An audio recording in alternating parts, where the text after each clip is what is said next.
आमचं जे बोलणं आहे असंवैधानिक आहे, मला माहित आहे. आम्ही जे बोलतो हे असंवैधानिक आहे, परंतु ब्राह्मण जे बोलत आहे, खास करून फडणवीस हे देखील असंवैधानिक बोलत आहेत. देशात भांडणं लावली पाहिजेत, असंगतता निर्माण झाली पाहिजेत, वाद निर्माण झाले पाहिजे, अशा प्रकारचे भाषा मुद्दाम बोलत आहेत. अल्पसंख्याक ब्राह्मण हे बहुसंख्याक देशवासियावर राज्य करण्यासाठी थोडा आणि राज्य करा, वाटा जाती जातीमध्ये भांडण लावा आणि राज्य करा, ह्या भूमिकेचं शासन ते करत आहे, राज्य करत आहे, राजकारण करत आहे. म्हणून या मीटिंगमध्ये आम्ही निर्णय घेतलेला आहे की एक आंदोलनाची सुरुवात म्हणून, हे महाराष्ट्र फार मोठा आहे, परंतु आंदोलनाची सुरुवात म्हणून या हिंगोली जिल्ह्यामध्ये, हिंगोली जिल्ह्याचं एक सेंटर पॉईंट म्हणून औंढा जे नागनाथ आहे ठिकाण, औंढा नागनाथ या ठिकाणी एक आंदोलन सुरू करायचं आहे. आणि त्या आंदोलनाच्या माध्यमातून सरकारच्या दरबारामध्ये या उपवर्गीकरणाच्या मुद्द्याला अनुसरून काही मागण्या या सरकारच्या समोर ठेवायच्या आहेत. सरकारनं त्यावरती विचार करून निर्णय घेऊन या संदर्भात आम्हाला न्याय देण्याची भूमिका करावी, अशा प्रकारचे एक आम्ही निर्णय घेतलेला आहे. त्याच्यामध्ये आमच्या काही मागण्या आहेत. पहिल्यांदा एक मागणी आहे की आम्हा बौद्ध लोकांच्या स्वतंत्र वसाहती निर्माण झाल्या पाहिजेत. कम्युनल अवॉर्ड जो आहे, जो पुणे करार झाला, गांधीनं आमचं जे कम्युनल अवॉर्ड मिळवलेले जे अधिकार आहेत, हे अधिकार हिसकावून घेतले. ते हिसकावून घेतलेले अधिकार जे आहेत, बाबासाहेबांनी या देशामध्ये फाईट करून, लढाई करून, जे संघर्ष करून मिळवलेले अधिकार आहेत, ते अधिकार मला पुन्हा मिळाले पाहिजेत. त्याच्यामध्ये स्वतंत्र वसाहती आमच्या झाल्या पाहिजेत आणि आमच्या वसाहतीच्या आजूबाजूच्या परिसरातली जी जमीन आहे ती आम्हाला खचण्यासाठी मिळाली पाहिजे.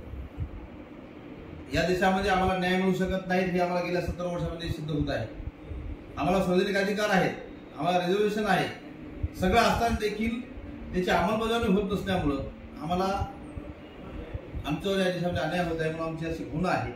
बाबासाहेबांनी जे संघर्ष करून मिळवलेले आमचे हक्काधिकार आहेत, त्यापैकी एक महत्त्वाचा अधिकार आहे तो स्वतंत्र वसाहती. 1931च्या जमिनीनुसार, इंग्रजांनी सांगितलं त्यानुसार महाराष्ट्र देशामध्ये ब्राह्मणांची लोकसंख्या ही 3.5% आहे. आमच्याकडे काही जे आकडेवारी आहेत त्याच्यामध्ये केंद्रीय सचिवालयामध्ये 98% ब्राह्मण आहेत आणि 2% SC ST आणि बाकीचा संपूर्ण देश आहे. आमचं म्हणणं आहे की पहिल्यांदा लोकसंख्येच्या प्रमाणामध्ये हे ब्राह्मणाला देखील या वर्गीकरण लागू झालं पाहिजे. ब्राह्मणाची जेवढी संख्या आहे तेवढे त्यांचे प्रशासनामध्ये आणि सरकारमध्ये ब्राह्मणाचे प्रतिनिधी पाहिजे. 3.5% ब्राह्मणांचे 40 पैकी 12 ते 13, 15 पर्यंत मंत्री आहेत.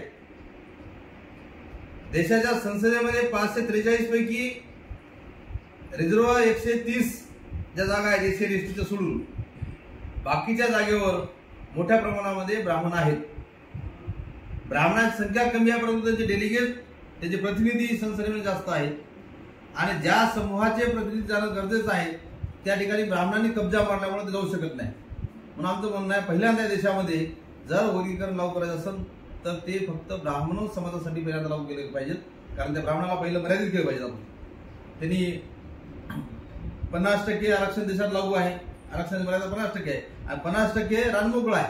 त्या 50% जे रानमोकळं आहे, 50% जी जागा खुल्या आहेत, खुल्या प्रवर्गाच्या, त्या 50%वर सगळ्यात जास्त 99% पर्यंत ब्राह्मणांचा कब्जा आहे. त्या 50% खुल्या जागेमध्ये ब्राह्मणाला 3.5% हिस्सा मिळाला पाहिजे आणि बाकीच्या जाती समूहाला हिस्सेदारी मिळाली पाहिजे. यासाठी बाकीच्या समूहाला कुणाला आरक्षण द्यायचं न द्यायचं ह्या याच्यावर निर्णय व्हायच्या पूर्वी या देशामध्ये पहिल्यांदा ब्राह्मणांना मर्यादित केलं पाहिजे. 3.5%च्या वरी ब्राह्मणाला हिस्सेदारी लोकसभेच्या याच्या